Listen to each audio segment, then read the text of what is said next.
मान सम्मान ऑफिशियल में आप सभी का स्वागत है। आप सबको सुनाने चल रही हूँ बहुत ही दर्द भरी कजरी गीत। कैसा लगेगा कमेंट करके ज़रूर बताइएगा और हमारे चैनल को ज़्यादा से ज़्यादा लाइक और सब्सक्राइब करिएगा। आखिरी समय में धन राजा के बोलावै, राजा जी से मांगई बचनिया ना। आखिरी समय में धन राजा के बोलावै, राजा जी से मांगई बचनिया ना। हमरे मरे से पिया दूसर जी नीलाया, बेटा पे पड़ी है विपत्तिया ना। हमरे मरे से पिया दूसर जी नीलाया, बेटा पे पड़ी है विपत्तिया ना। हमारा कहा राजा ये कहू न मानै, कैली है दूसर बियावाना। हमारा कहा राजा ये कहू न माने, कैले है दूसर बियावाना। हमारा कहा राजा ये कहू न माने, कैली है दूसर बियावाना। अपना तो गए राजा अपनी नौकरिया, ललना गए इस कुलवाना। अपना तो गए राजा अपनी नौकरिया, ललना जे गए इस कुलवाना। पपना तो गए राजा अपनी नौकरिया, ललना जे गए इस कुलवाना। पढ़ लिख ललना जे घर का लौटाई, पढ़ लिख के ललन घर का जे लौटाई। पढ़ लिख के ललन घर का लौटाई, हेरै लागे अपन महतरिया ना। हमारे मरे से पिया दूसर जी नीलाया, बेटा पे पड़ी है विपत्तिया ना। हमारे मरे से पिया दूसर जी नीलाया, बेटा पे पड़ी है विपत्तिया ना। दुलरू ललनवा का भोजन न दिहले, दुलरू ललनवा का भोजन न दिहले। दुलरू ललनवा का भोजन न दिहले, भूखिया से तड़पई ललनवा ना। हमरे मरे से पिया दूसर जी नीलाया, बेटा पे पड़ी है विपत्तिया ना। हमरे मरे से राजा दूसर जी नीलाया, बेटा पे पड़ी है विपत्तिया ना। डर के मारे लाल भोजन न मांगई, डरिया के मारे लाल भोजन न मांग। डरिया के मारे लाल भोजन न मांगई, ठाड़ी भय जाई दुवरिया ना। हमारे मरे से पिया दूसर जी नीलाया, बेटा पे पड़ी है विपत्तिया ना।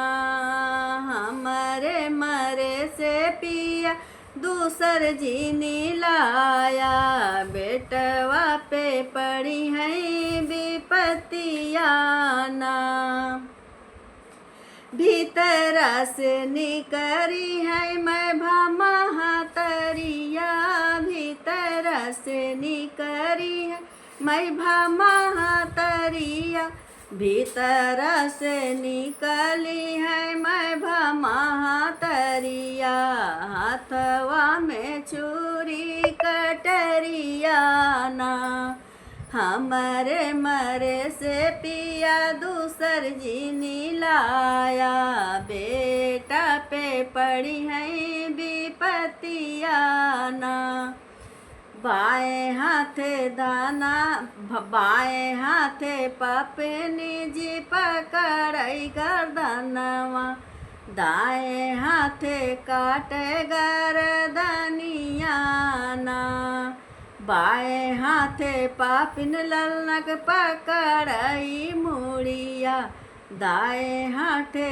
काटे गर्दनवा ना, हमारे मरे से पिया दूसर जी लाया, ललना पे पड़ी है विपतिया ना, आधे ध्वज कै पापिन भोजन बनावई, आधे ध्वज कै पापिन भोजन बनावई, आधे ध्वज कै पापिन भोजन बनावई, मुड़वा छिपावई भूसउलवाना,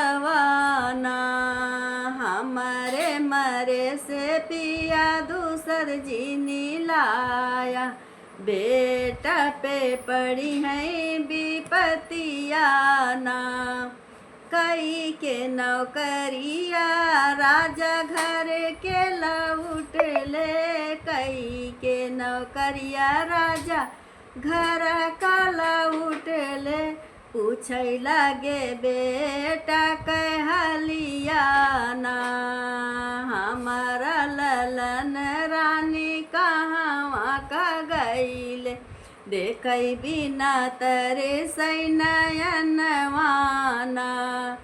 हमारा ललन रानी कहाँ का गईले, देखई बिनु तर सैनयनवाना, हमरे मरे पे पिया दूसर जी लाया, बेटा पे पड़ी है विपतिया ना, तोहरा ललन राजा दूध भात खैले, तोहरा ललन राजा दूध भात खैले, तोहरा ललन राजा दूध भात खैले, खेले कूद गईले दुअरवाना, तो हमारे मरे पे राजा दूसर जी लाया, बेटा पे पड़ी है विपतिया ना, हाथ गोड़ धोई राजा बैठो पलंगिया, हाथ गोड़ धोई राजा बैठो पलंगिया, हाथ गोड़ धोए राजा बैठो पलंगिया, कैले तू जल पनवाना, हमारे मरे पे राजा दूसर जी लाया, बेटा पे पड़ी है विपतिया ना, हमारे मरे पे राजा दूसर जी लाया, बेटा पे पड़ी है विपतिया ना, जले पान राजा करहु न पावई, जल पान राजा करहु न पावई, जलयो पान राजा करहु न पावई, पीछे फुफकारई नागिनिया ना, हमारे मरे से राजा दूसर लाया, ललना पे पड़ी है विपतिया ना,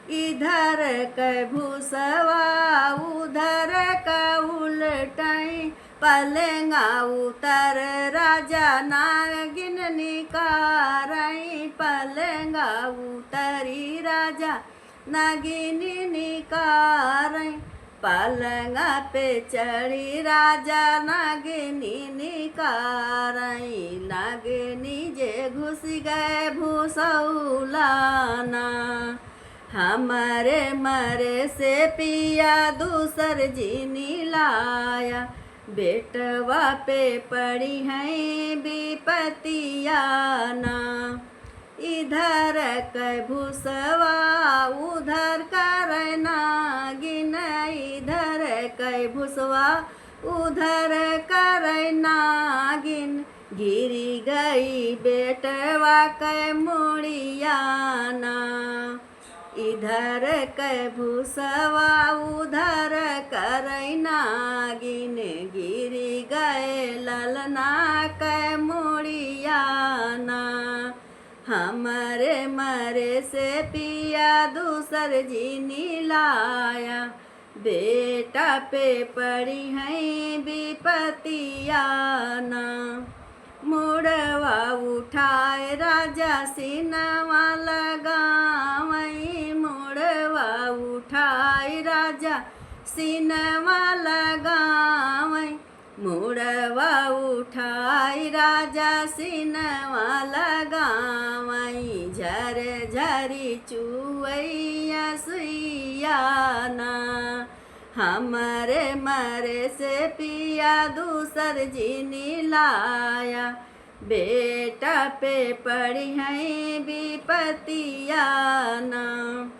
कवन कसूर रानी बेटा मोर कैले कवन कसूर रानी बेटा मोर कैले कवन कसूर रानी बेटा मोरा कैले बेटा के काट्यू गरदनियाना हमारे मरे से पिया दूसर जीनी लाया ललना पे पड़ी हैं विपतियाना हम तो हई राजा मैं भमहतरिया हम तो हई राजा मैं भमहतरिया हम तो बाटे राजा मैं भमहतरिया तोरा ललन मोह नाही भावैना हमारे मरे से पिया दूसर जीनी लाया बेटा पे पड़ी हैं विपतियाना हमारे मरे से राजा दूसर जीनी लाया बेटा पे पड़ी हैं विपतियाना तोहरऊ कटबै पापिन हमहूँ गरदनवा तोहरऊ कटबै पापिन हमहूँ गरदनवा तोहरई कटबै पापिन हमहूँ गरदनवा तोहरई बनौबै भोजनवाना हमारे मरे पे राजा दूसर जीनी लाया बेटा पे पड़ी हैं विपतियाना भोजन बना रण परोसी कहीं है पापिया चाहे रण परोसी हम पापिया बोलई हैं चाहे कटबै हम जल खनवाना हमारे मरे पे राजा दूसर जीनी लाया बेटा पे पड़ी हैं विपतियाना कैसा लगा कमेंट करके ज़रूर बताइएगा।